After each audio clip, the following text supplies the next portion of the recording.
much. All right. Yay. Hi, everybody. So, good evening, everyone, and welcome to Women on Identity Conversations in Midlife. This is live. We had little glitches before we got on, so I'm so excited that we're here. This is the joys of live, right? So, for those who are joining for the first time, I'm Lana Jean Tejas, and I'm a special education administrator by day and the founder of Worthy and Wild, where I write from lived experiences, not just theory, right? It's what we live and breathe every day. And Worthy and Wild is a space for thoughtful conversations about growth and reinvention, well-being, leadership, and the choices that shape our lives. And the Women on Identity series, for those who have read the series, and if you haven't, go check it out. But it was born from a belief that many women navigating significant transitions, like changes in career, relationships, health, purpose, and self-understanding, that there is tremendous value in sharing those experiences openly. And these conversations aren't about having all the answers. Obviously, they're about creating space for honest stories, hard-earned wisdom, and the reminders we often need most, that growth is rarely linear, and that we're not alone in our questions, and that there is strength in hearing another woman's voice and their truth. And I truly believe that. As for me, I don't come to this work as an expert on life at all. I come as a woman still learning, growing, and finding her way. At 59, people might think, she should have it figured out, but no. So one conversation at a time, right alongside these two amazing women and all of you that joined. So I'm really excited. Hi, Rhonda. And so this community was built around that simple belief that there's tremendous wisdom from women's stories. And so tonight's conversation is called The Life That Wants You Back, because I think there comes a point for many women when we begin asking different questions, right? Because I think there comes a point for many of us when we begin asking questions like, they aren't necessarily about achievement or about proving ourselves anymore. And they aren't even about what everyone else needs from us anymore. I think they're more like what feels true now. Like, who am I now? What do I want? I think those are they seem like simple questions, but I think they really go really deep. And just what kind of life am I creating from here? So I'm really grateful to be joined tonight by Susie from The Happier Wife and Rachel from Focus on Fear Coaching. Hi, guys. Yay. I just want to thank them so much. Thank you, girls, for being here. So Susie and Rachel, I want to start by having you both introduce yourselves and tell a little bit about your current season of life and also what brought you to Substack. So we'll start with Susie and then Rachel. Okay. Well, hi guys. Thank you for having me. It's so nice to meet other women that are venturing that same midlife journey. It's a very interesting one, I have to say. So I am a mom. I am a stepmom. I'm a grandma. I have a beautiful blended family. We have 5 kids and 5 grandkids. And so I have been up and down the scale: divorce, single parenting, blending, empty nester, now grandparenting. So I think that's part of the biggest part of that journey is just figuring out how to do all that, because none of it comes with an instruction manual. So I've been married 15 years tomorrow. So that's our anniversary. Thank you. So how we got started on Substack was my husband wrote a book called Your Happier Life Toolbox. And the publisher that we were just kind of, throwing things back and forth with said that we needed to be on Substack to do a newsletter. Then I got to Substack, and then I realized that after about 2 months, I think I started in January, and I was just kind of poking around, and then I realized that Substack is so much more than a newsletter. Yeah. That the people that I was meeting and the stuff that I was reading and the the way that everyone was so real and so genuine and kind, and that was kind of, what I didn't want to go to another social media platform and learn Right. it, and I was a little like, oh, I don't want to do this. But I Mhm. did, and I have to say what I found was really kind of more for me now. And so I revamped my Substack, and I about a month ago, and now I'm still working. Obviously, if you go on my Substack, you'll figure that out. That it's partly that I do the steps from the book, and then I tell stories about that. So in my own life, in the messy middle. So. Cool. But I figured out that it really does mean more than that. And that's why I needed to revamp everything and just say, okay, I really enjoy talking to the people that I talk to. And so that's how I got here. I'm Awesome. Rachel Langston, and I, a little over 2.5 years ago, quit my full time job and started a coaching practice. Yay. And there, there were a lot of things that came before that, but one of the things I did when I started the practice was get a business coach because I felt pretty Mhm. confident in knowing what I was talking about as far as the coaching was concerned. But there's nothing about me that knew anything about how to run a business. And so she actually directed me to Substack because way back in the day, I had a blog back in the day when that was a thing. And I've always been a journaler. I was an English teacher in one of my careers. And so she said, "You really ought to check out Substack. I think you would like it." And I played around with it and kind of quit just because there were so many other things going on with Mhm. trying to get the business going and all of that. And about 6 months ago, she said, "Hey, whatever happened to your Substack stuff?" And I was like, "Oh, it's kind of there." But I went Those back to it. accountability partners. Yes, yes. I went back to it. And with some of the things that Substack has added since I did it the first time, I was like, you know what? This can be like a one stop. This can Yeah, be kind of my content hub.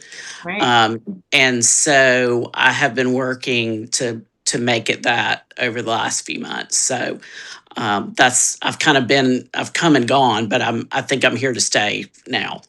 That's So awesome. Yeah.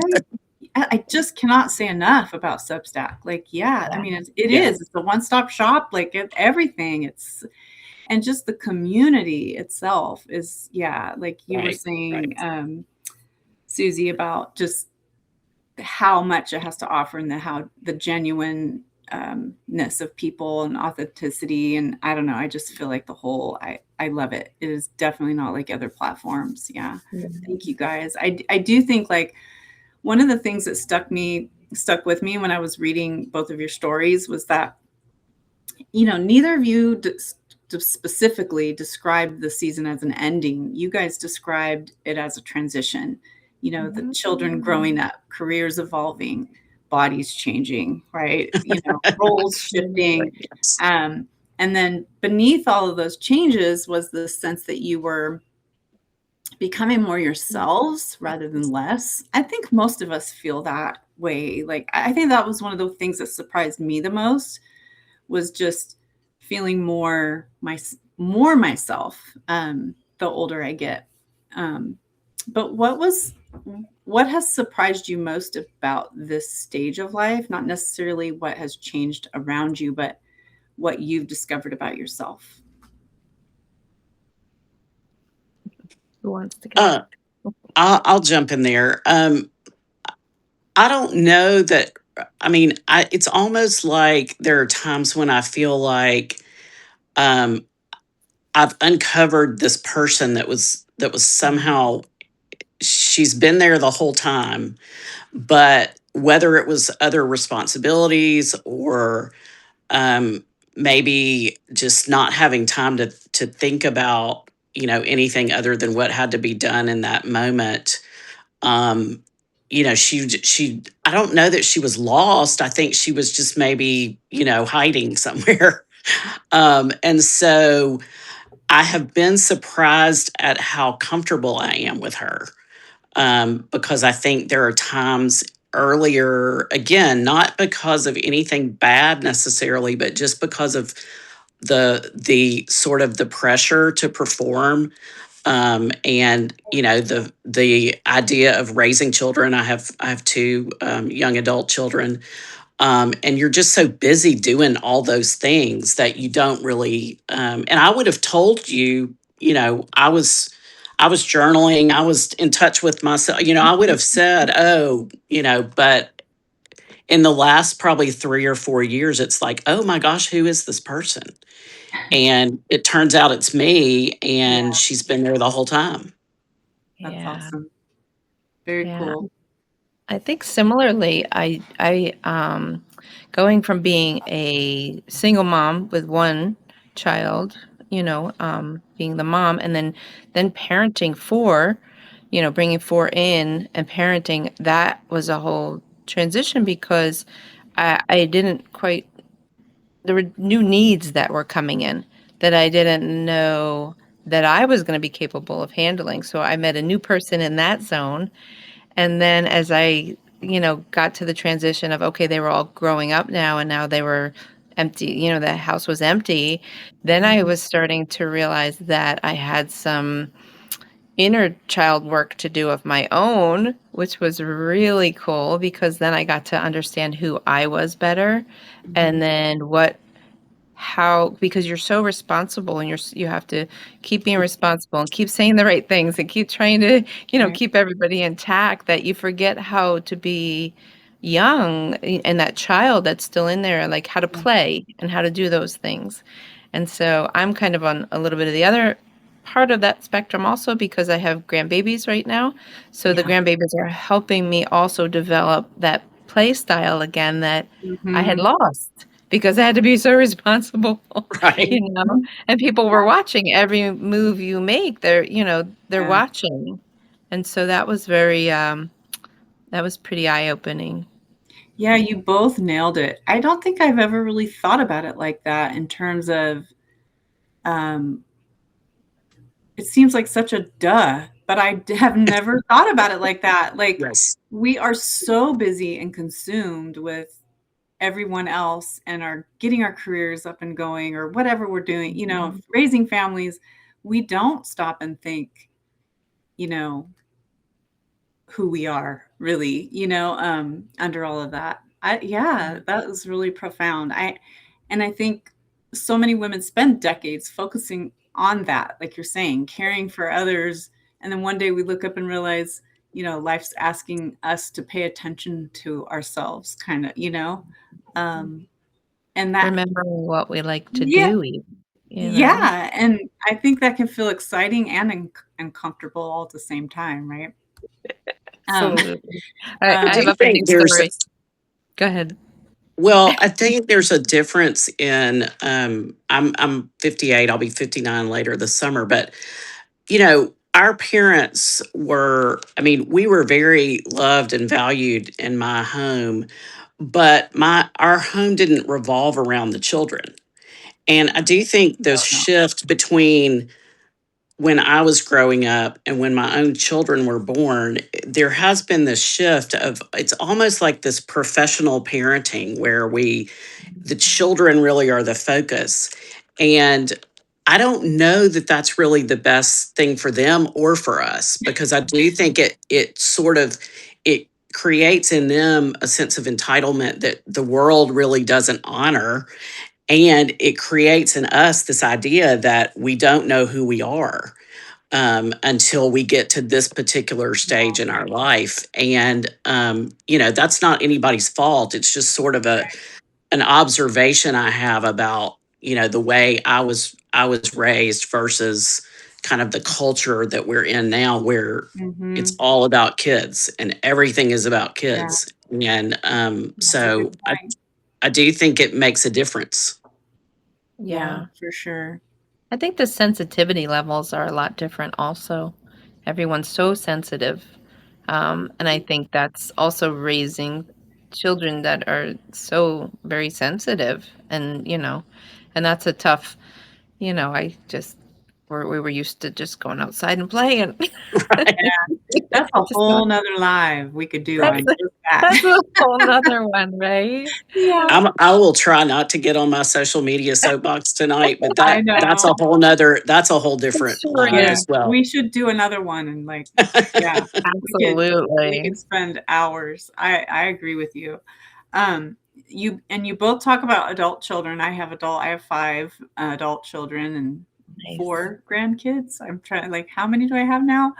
Um, and what has been unexpectedly hard and unexpected, you guys touched a little bit on it, but unexpectedly hard and unexpectedly beautiful about that transition from I can kids say to the hard part for me was um, we all had such a good relationship that it was, we were close. So Mhm. then once even when they moved out, we were still very close. Our house was the hub, so everyone would come back and, what happy hour are you guys going to? Where are you going to be at? What are you doing?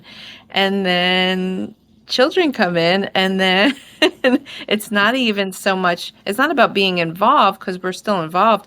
It's Right. more the fact that I mourn the friendships we had prior to that a little bit because 7 o'clock they have to be, the kids have to be home and in bed. I'm not used to 7 o'clock. Our kids hung out till 10 o'clock, and now it's a whole new transition. But the beautiful side of that is watching them do the whole parenting side, which is incredible. So yeah.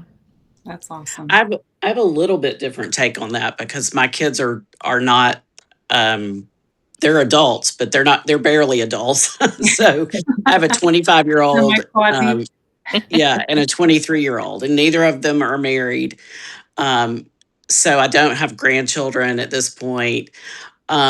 I don't. I mean, we have a great relationship, and in very different ways. They're both, really different people. But I have been surprised at sort of this parenting adult children because there is sort of this push me pull you about they want to be independent, but then there are times when they really, when they need help or they need advice, and thankfully our relationship is the kind of relationship where they'll ask us for it and they'll talk to us about important things. But I don't remember, in my own experience, I don't remember that being so much of a. I mean, I was close to my parents, but I don't remember asking so much about, sort of day in and day out kind of things.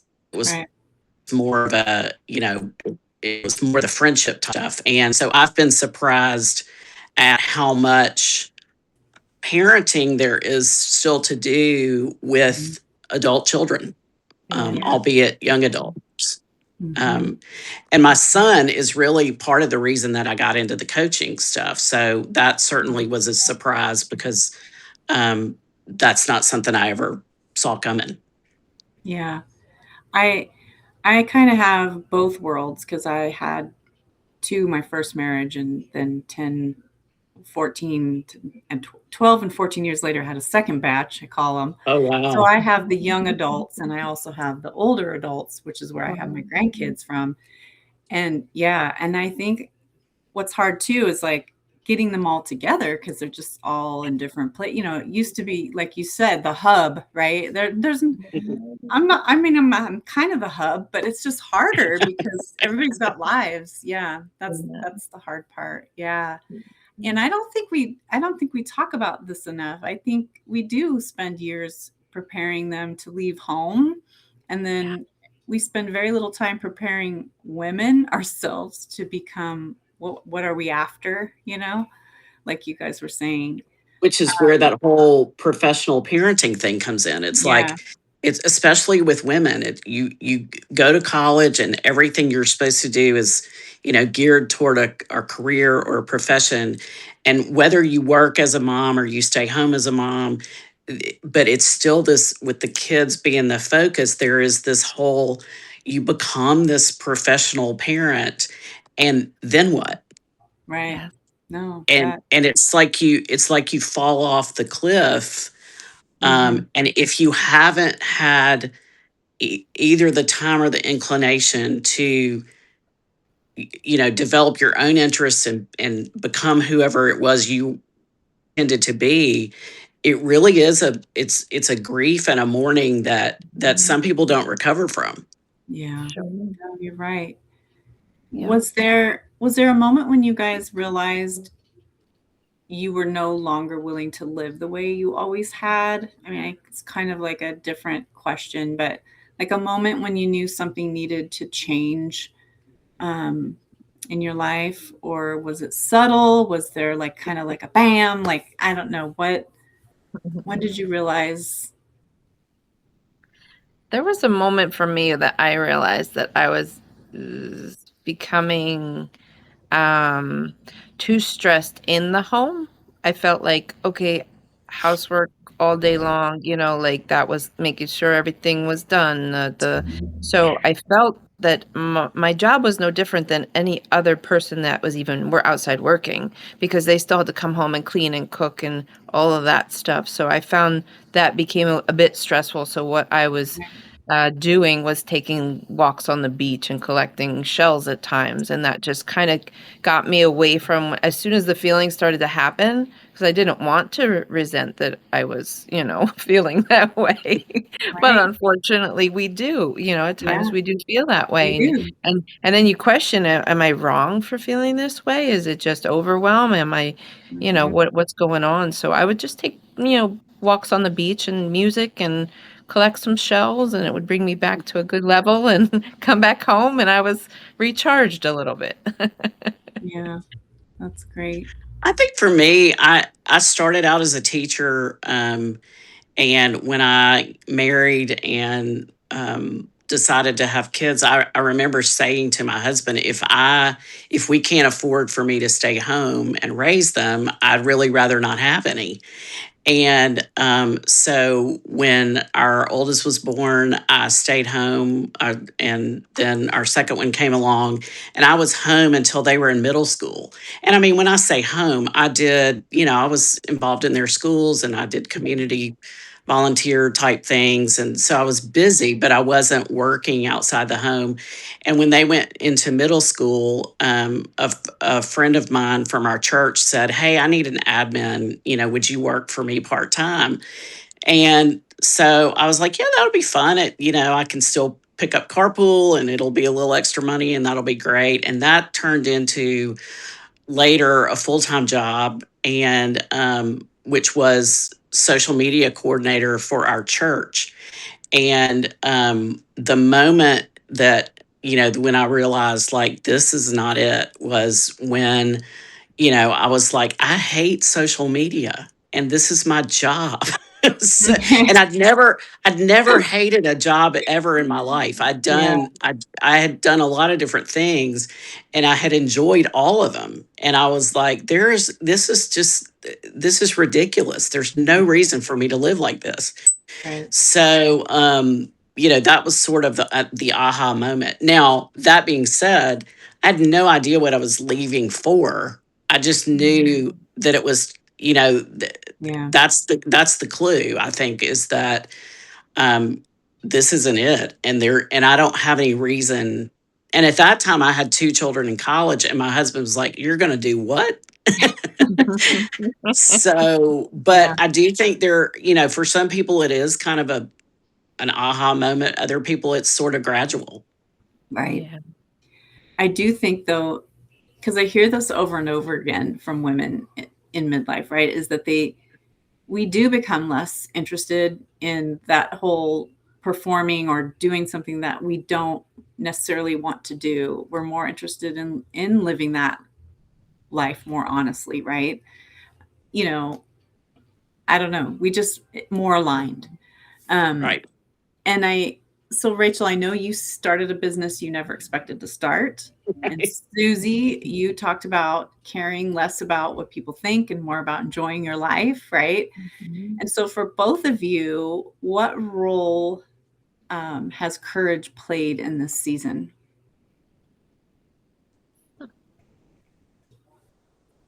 I think. Well, for me, it's I said earlier, I didn't know anything about running a business.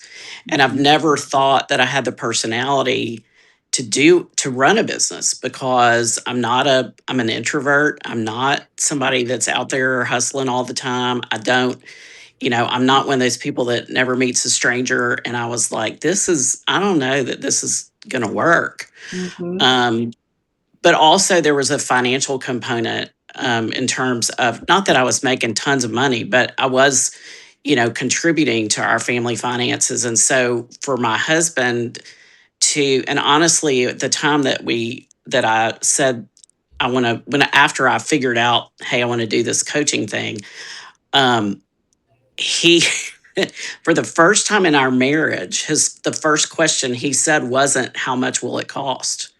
And I thought, okay, that's significant Mhm. because ordinarily I would have to explain to him why it mattered and in those moments I thought, well, obviously I'm headed in the right direction because he's not balking Right. when he would normally balk. Mhm. So I Yeah. think courage, I have a hard time saying I was courageous. I do think it was courageous to Mhm. do something I really didn't know how I to do, do. but it goes back to that whole not feeling like I had anything to prove to anybody. If it makes it, great. If it doesn't, what Yeah. I'll do something else. Right. It's just not it's not personal in terms of my worth or my value. Yeah. Yeah.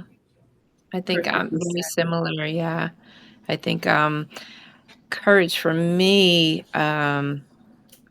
probably is stepping away from perfectionism, was Mhm. trying to not make everything so perfect because in a household of 7 people, it's not gonna be perfect, Right. and so you could try as much as you Yeah. want, that birthday party, that cake, that dinner, Mhm. you Yeah. can aim for that, but I think the hustle of perform like, that perfect setting, Yeah. um, for me, I had to have some courage to step back from that Mhm. and not care so much about the mess or let go of some of the things that I needed to let go of. And I also did try a lot of side hustles that, some worked, some didn't. Some were great, some were really like, "Oh, okay, I'm gonna do this now," And one of those was making cornhole boards, and we made all weather like PVC cornhole boards, and that was big a big ask in the beginning, but once we figured out the framework and obviously I had help from my husband, but it was pretty Yeah. much on me because he had a full-time job. So Right. there was definitely some courageous moments that had to Mhm. take place. Yeah. I think, yeah, for me, definitely lives, that was a big I'm kind of like I'm in a position where I have to be an extrovert, but I am not by nature. I am definitely a forced extrovert. So I thought, well, if I can do it in my job, I can do it here. Yeah. Yeah. Um, and we do think sometimes courage, that word, right? So dramatic, right? But it is those little moments every day, those baby steps we take toward that get us closer to where we really meant to be, I feel. Um, it could be as simple as saying yes to something or, that won't leave you alone. Just something that just keeps nagging at you. I have to do this. I have to have the coaching business. I have to get on Substack, or just saying no to something that doesn't fit us anymore, I think Yeah. can be a form of courage. Um, so what feels it's funny when I ask this question, some people are like, what do you mean? And then other people are like, it totally, so I'm never sure what you guys are going to say when I ask this question. But what feels more true for you today than it did 10 years ago? Hmm. No, I think learning relationships has become more true to me now because every person um, in our household is a different personality. And then their friends, and then branch out to that group, and then your friends, your neighbors. We moved into a new neighborhood when we got married, so we didn't know anybody. Um, so that was a big, I think that was a big thing for me, was just trying to figure everybody out, and it taught me to listen better. It taught me to um, remember that other people are in the same situation. And I think that's why I love that you're doing this live, because I think it helps people understand. It encourages others.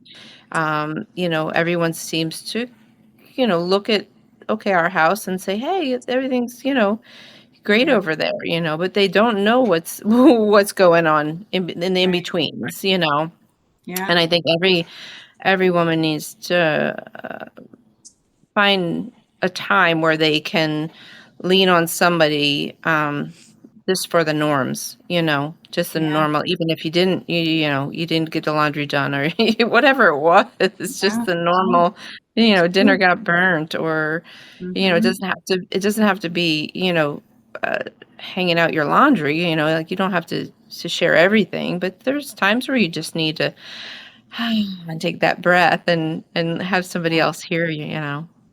Yeah. I love So, that.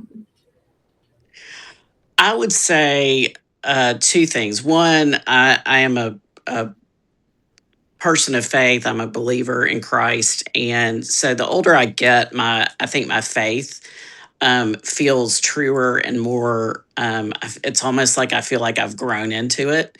Hmm. Um, the other thing I would say, it's the name of my business, but focus on fewer, and that comes from just the idea that you know doing fewer things at any given time really gives you better results, whatever your outcome is that you're looking for.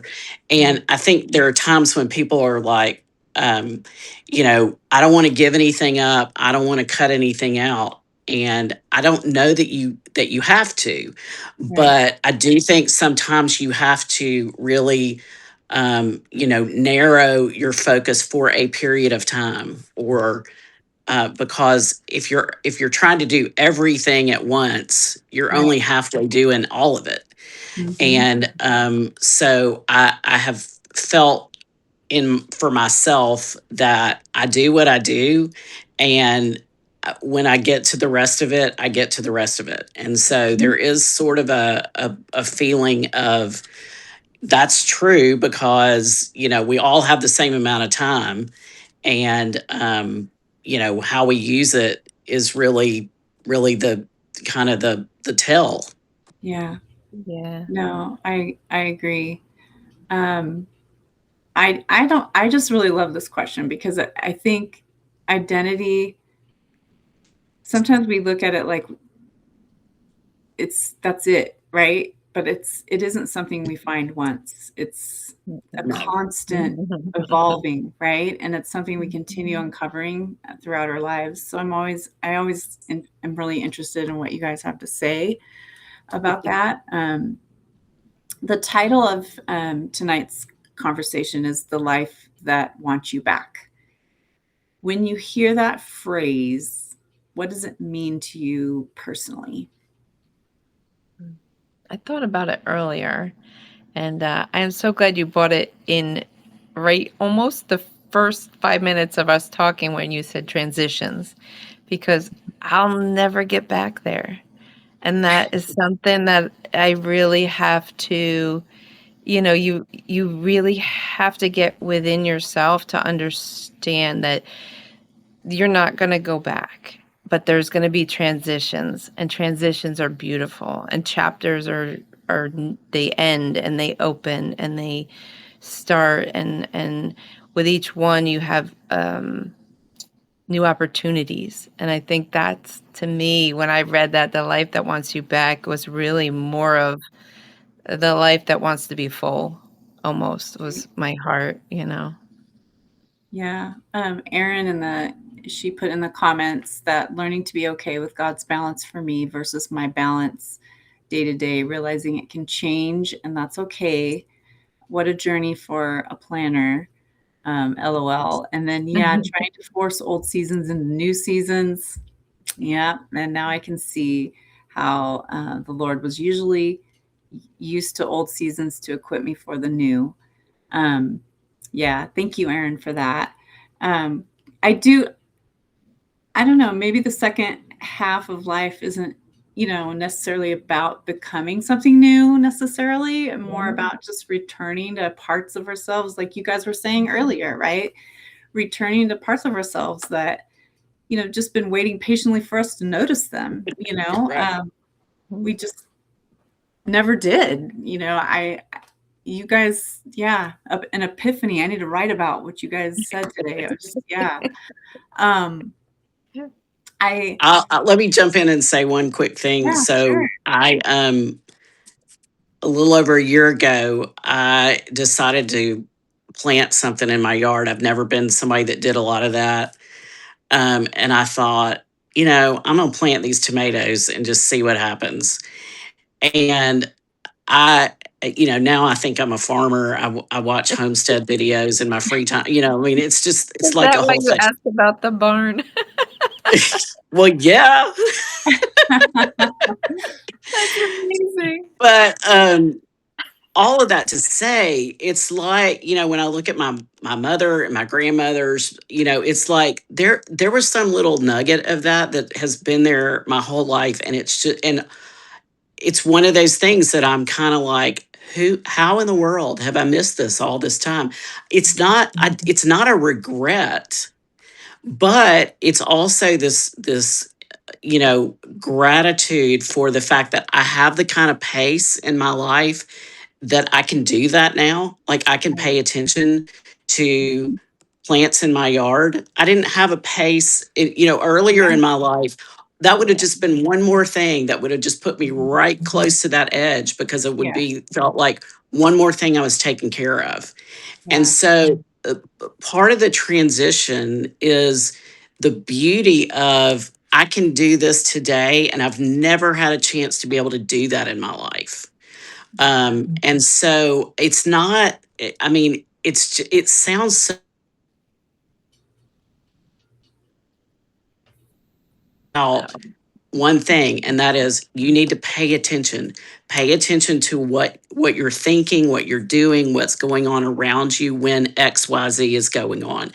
And I do think it's true for us. We've got to, when you start paying attention to your life, you either live the life you're living because that's what you want, and it's what's fulfilling to you, or like you said, you find the life that you're meant to have, and or you find the life you need to go back to right. when you start paying attention.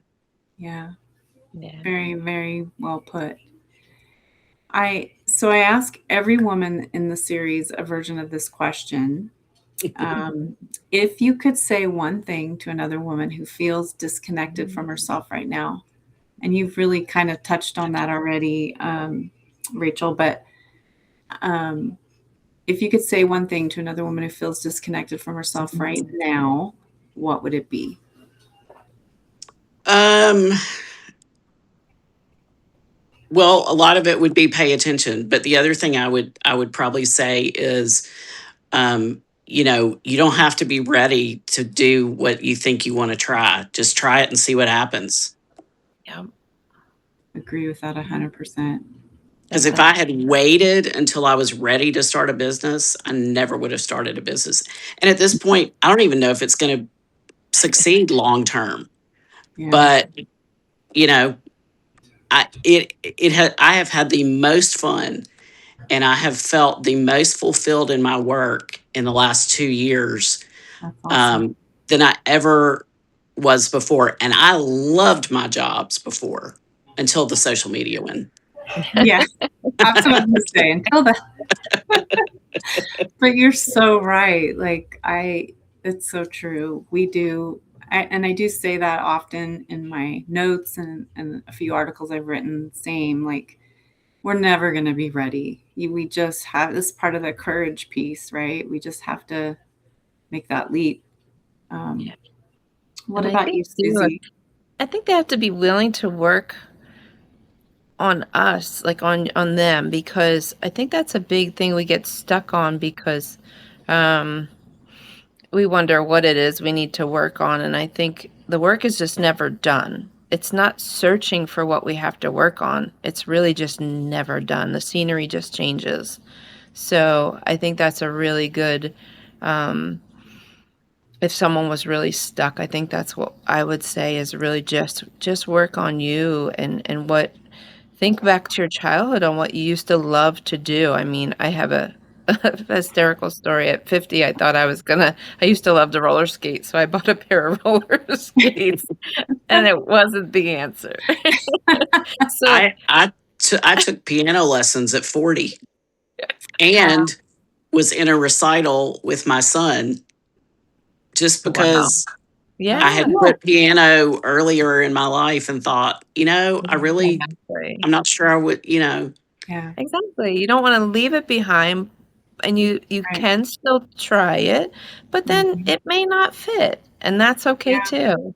And I think that's what it is when you work on yourself. It's really it, it's just giving yourself the opportunity, I think. And I Yeah. think that's that if someone's stuck, I would just say just look deeper into what you really want, I think, because that's you can't give anybody else anything until you clearly have an Mhm. understanding of what you want in your heart, and in Yeah. your head, because it gets confusing otherwise. Mm-hmm. So you just have to be willing. I think that would be my encouraging word would just be willing to take that first step to figure out what it is that you really might feel you're missing or lacking or would love to do again even. You just Right. don't know. Yeah. And not being afraid to try different things. Yeah. Like you were saying, Rachel, like it's not this may not be what I do forever, right? But just being willing to try, like I didn't start backpacking until I was in my 50s. I mean, it's just like just trying new things, see how, yeah, I love that. I almost don't want to end this conversation. It's really fun. I Yeah, I'm always I said this last time on the last live, like you never know what you're gonna get because we don't know each other, right? But I'm always so in awe, and it really does make I get emotional because it's just the commonalities are just like wow, right? With Overwhelming. everyone that you meet, even though we're all different, and just so inspiring. Everybody I meet is you guys are just awesome, and I am so grateful that you joined. Thank So you. thank you both. yes, thank you for having us. One, Yeah. yeah, and just one thing that really has stood out tonight too is that neither of your stories, like I said before, they weren't about this reinvention. I always say that word, right? Just about permission to change, to try, like we said, right? To let go or trust yourself, like you guys were mentioning. I just think, and just permission to build a life that reflects who we are, now, not just who we were 10, 20 years ago, right? And I think that's a message that many women really need to hear. So I'm very grateful for you guys being here. So, and I'm super stoked about all the people that joined. There's 21 on right Yes, now. Whoop, whoop. Awesome, guys. Yay. that's Thank you. great. And just the Thank you, engagement everybody. is so awesome. So for those that have joined and that watch the replay, if tonight's conversation resonated with you, we would really love for you to join us. You can join this Northern Wild community. My space in particular exists because women are willing to tell the truth about their lives, like all of the women that come on here and just share what they're learning along the way. And so please subscribe to Worthy and Wild, of course, but also be sure to visit Susie's and Rachel's Substacks as well. I'm going to make sure to include the links in the replay notes so you guys have those. They are awesome, amazing women. And just thank you, everyone, for spending part of your evening with us. and joining us here. Have a wonderful rest of your week. And I love you all, and I truly mean that. You guys are really awesome. Thank you. Have a good night, everybody. Good night. Thank you. Thank you so much for having us. All Have a right. good one, you Bye-bye. guys. Thank you.